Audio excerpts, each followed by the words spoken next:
আসসালামু আলাইকুম শিক্ষার্থী বন্ধুরা, আপনারা কেমন আছেন? আশা করি সবাই ভালো আছেন। আজকে যে বিষয়টা নিয়ে আলোচনা করব, আপনারা হয়তো থাম্বনেল দেখে বুঝে গিয়েছেন যে একাদশ শ্রেণীতে স্মার্ট ভর্তির সিস্টেম, এই বিষয়টা নিয়ে আলোচনা করব। যতগুলো শিক্ষার্থী এসএসসিতে ভালো রেজাল্ট করেছে, সবারই মনের একটা আশা আকাঙ্ক্ষা যে না, আমি ভালো কলেজে সিট দেবো, ভালো কলেজে ভর্তি হব। তো এই বিষয়টা নিয়ে মূলত আলোচনা করা। যতগুলো ছাত্রছাত্রী পরীক্ষা দিয়েছে এসএসসিতে ভালো রেজাল্ট, গোল্ডেন এ প্লাস, সবারই মনের একটা আশা যে না, আমি একটা ভালো সিট নিয়ে ভালো কলেজে ভর্তি হব। কিন্তু এখানে বিভিন্ন সমস্যা যেটা দেখা দিয়েছে, যে এখানে দেখতে পাচ্ছেন আমাদের যে ওয়েবসাইটে অনেকেই অ্যাপ্লিকেশন করেছে, অ্যাপ্লিকেশন সরকার থেকে এখন ফ্রি, এটা আবেদন সবাই করতে পারবে, কিন্তু যেটা সঠিকভাবে পেমেন্ট না করলে আপনার এই ভর্তির সুযোগটা থেকে আপনি বঞ্চিত হবেন।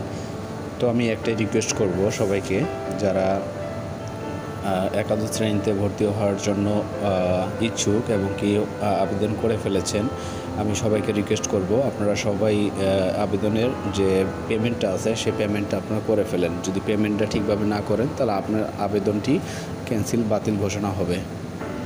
বন্ধুরা, আপনারা যারা রেজাল্টের জন্য অপেক্ষা করছিলেন, রেজাল্ট পেয়ে গেছেন, কিন্তু এখন সমস্যা হলো যে ভর্তি কিভাবে হবেন। এই ভর্তির সিট নিয়ে বিভিন্ন টেনশনে আছেন। টেনশনের কোনো কারণ নেই। আপনারা যে সিটে ভর্তি হয়েছেন, যে কলেজে ভর্তি হওয়ার জন্য আবেদন করেছেন, সবাই আবেদন সঠিকভাবে করেছেন, ঠিক আছে। কিন্তু আমি বলবো যে আপনাদের যেই পেমেন্টটা আছে, পেমেন্টটা দ্রুত করে ফেলবেন। এখানে কয়েকটি ধাপ দিয়ে প্রকাশ করেছে, যেখানে লিখেছে যে আবেদনের পোর্টালে 30শে মে, প্রথম ধাপটা কি বলেছে, আবেদনের পোর্টালের 30শে মে 2024 বেলা 3টা 30 পর্যন্ত 5,63,836 জন আবেদনকারী আবেদন করেছে, এবং কি 3,94,175টি এই সিট দাখিল করেছেন।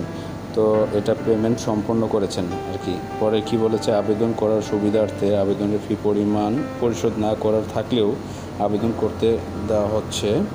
তবে সেক্ষেত্রে অবশ্যই আবেদন করার সময় নির্দিষ্ট সময়সীমার আগেই আবেদন ফি পরিশোধ করতে হবে, নতুবা আবেদনের স্বীকৃতি বাতিল হয়ে যাবে। এখানে সম্পূর্ণ ক্লিয়ার করে দিয়েছে যে আপনারা যদি আবেদন করে থাকেন, আবেদনটা সম্পূর্ণ ফ্রি, কিন্তু পেমেন্টটা না করলে আপনার আবেদনটি ক্যান্সেল হয়ে যাবে। তো এখানে খুব ক্লিয়ারভাবে বুঝিয়ে দিয়েছে, তো আপনারা এটা করে ফেলবেন।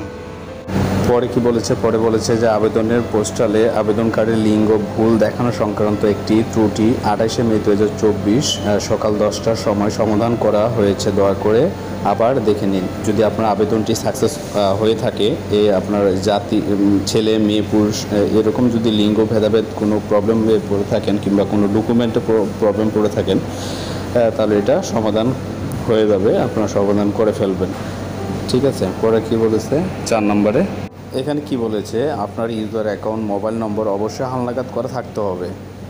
মোবাইলে SMS-এর মাধ্যমে গুরুত্বপূর্ণ বার্তা পাঠানো হতে পারে।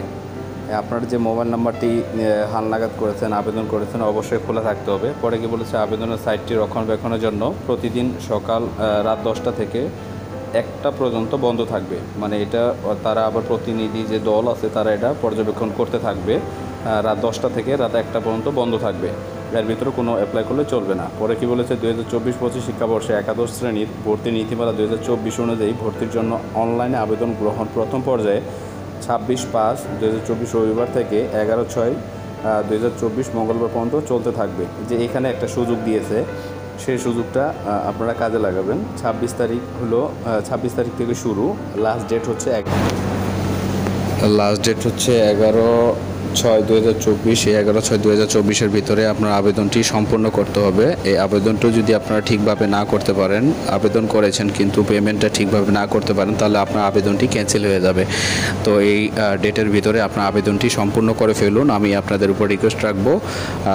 বন্ধুরা, যদি ভিডিওটি ভালো লেগে থাকে অবশ্যই ভিডিওটি লাইক কমেন্ট শেয়ার করে পাশে থাকবেন, এবং কি গুরুত্বপূর্ণ ভিডিও